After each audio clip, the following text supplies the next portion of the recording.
সময়টা তখন বর্ষার। সারাক্ষণ বৃষ্টি আর বিদ্যুতের ঝলকানি। রাস্তাঘাট জল কাদায় জড়িয়ে আছে। বৃষ্টিটা একটু থামলে কামারপুর স্টেশনে যাত্রী ভরা একটি ট্রেন এসে থামল। সদরাচর এই স্টেশনে ট্রেন খুব একটা দাঁড়ায় না। ট্রেন থামতে ট্রেনের ভিতর থেকে 8-10টা নয়, একজন বছর 25-এর যুবক নেমে এলো। জিনিসপত্র বলতে শুধু হাতে একটা মাঝারি সাইজের ব্যাগ। ট্রেন থেকে নেমে স্টেশনে কিছুক্ষণ দাঁড়ায় সে। চারিদিক ভালোভাবে পরীক্ষা নিরীক্ষা করার পর সে দ্রুত স্টেশন মাস্টারের ঘরের দিকে গেল। স্টেশন মাস্টার তখন দুপুরের খাবার খাচ্ছেন।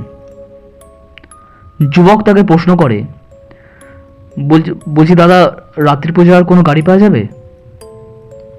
স্টেশন মাস্টার যুবককে পা থেকে মাথা পর্যন্ত একবার পর্যবেক্ষণ করে নিয়ে বললেন, স্টেশন থেকে বেরিয়ে বাঁদিকে একটা আম গাছ পড়বে, সেই আম গাছের তলায় দাঁড়িয়ে একটু অপেক্ষা করবেন, গাড়ি পেয়ে যাবেন।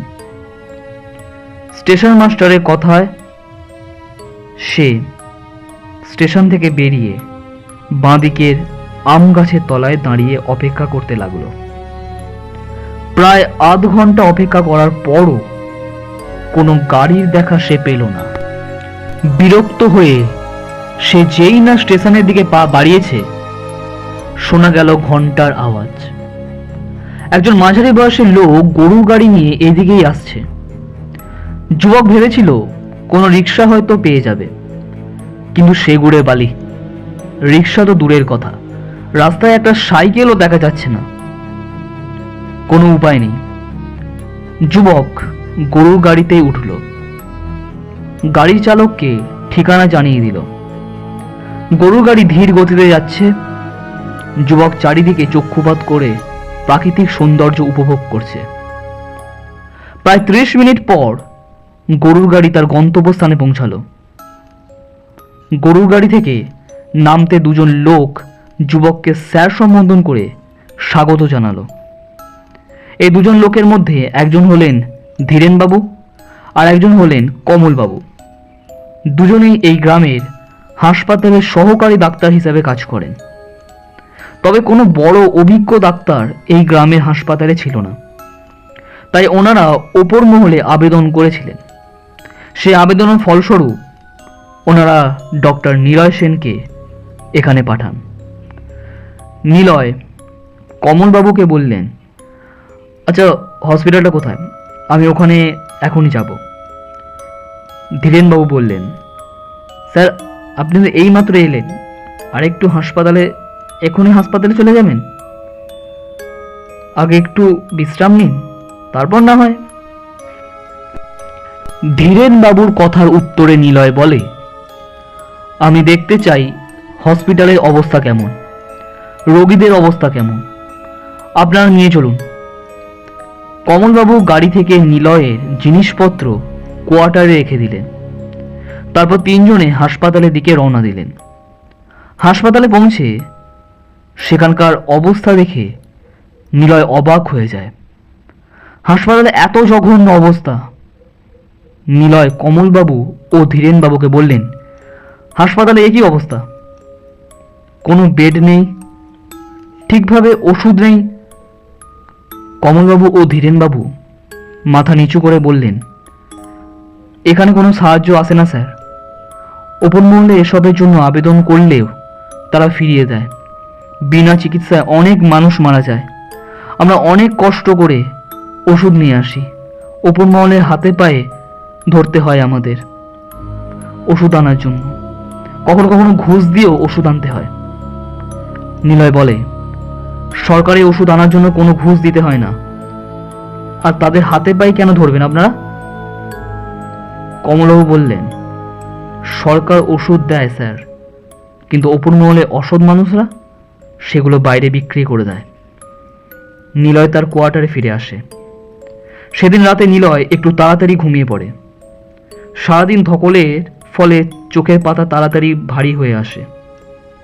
রাত গভীর হলে নিলয় গভীর ঘুমে আচ্ছন্ন হয়। ঘুমের মধ্যে সে দেখছে একটি দৃশ্য। জানালার বাইরে কেউ যেন তাকে ডাকছে, তাকে কিছু বলতে চাইছে। নিলয়ের সাথে সাথে ঘুম ভেঙে যায়। সে ধড়পড়িয়ে উঠে পড়ে। তারপর যা দেখে তার জন্য সে মোটেও প্রস্তুত ছিল না। স্বপ্নে দেখা সেই অবয়ব তার জানালার বাইরে নীল আভায় দাঁড়িয়ে আছে। নিলয় কাঁপা কাঁপা কণ্ঠে বলে, কে? উত্তর আসে, আপনি আমায় চিনবেন না। আপনি এই গ্রামের মানুষদের বাঁচান, না হলে বহু মানুষ বিনা চিকিৎসায় মারা যাবে, বিনা ওষুধে মারা যাবে। নিলয় কিছু বলতে যাবে, তার আগেই সে মিলিয়ে যায়। নিলয় মনে মনে ঠিক করে এবার কিছু একটা করতে হবে। পরদিন সকালে নিলয় ধীরেনবাবু ও কমলবাবুকে ডেকে পাঠায়। তাদের বলে, আপনাদের মধ্যে একজন আমার সাথে চলুন। নিলয় ধীরেনবাবুকে নিয়ে সদর দপ্তরে যায়। তাদের সাথে কথা বলে। নিলয় বুঝতে পারে এখানে কিছু হবে না। নিলয়কে তারা চিনতে পারেননি। নিলয়ও নিজের পরিচয় দেয়নি। নিলয় সেন, শহরের নামকরা ডাক্তার। সে অপর মহলে এই সব কিছু জানালে তারা এই বিষয়ে তদন্ত শুরু করে এবং তার ফলস্বরূপ সদরের সেই সব মানুষদের পুলিশ গ্রেপ্তার করে। এরপর গ্রামের হাসপাতালে পরিবর্তন আসে। সমস্ত ওষুধ আসে, রোগীদের জন্য বেড ও তৈরি হয়, অপারেশন থিয়েটার তৈরি হয়। গ্রামের সকল মানুষ নিলয়কে ভগবানের স্বরূপ দেখে। এখন নিলয় এখানেই আছে। একদিন রাতে জানালার বাইরে সেই অবয়ব নীল আভায় নিলয়ের দিকে তাকিয়ে শুধু একটা কথা বলল, ধন্যবাদ। তারপরে চোখের পলকে সবকিছু শূন্য। নিলয় ভাবতে থাকে, কে ছিল জানালার বাইরে? মানুষ না অশরীরী? গল্পটি যদি ভালো লাগে একটি লাইক করতে একেবারে ভুলো না। আর রিতম অল টাইপ স্টোরি চ্যানেলটি সাবস্ক্রাইব করে পাশে থাকা বেল আইকনটা প্রেস করে দাও এরকম আরও নতুন নতুন গল্প পেতে। এবং আমাদের Facebook page all type story created by Ritam, সেটিকে ফলো করে রাখো।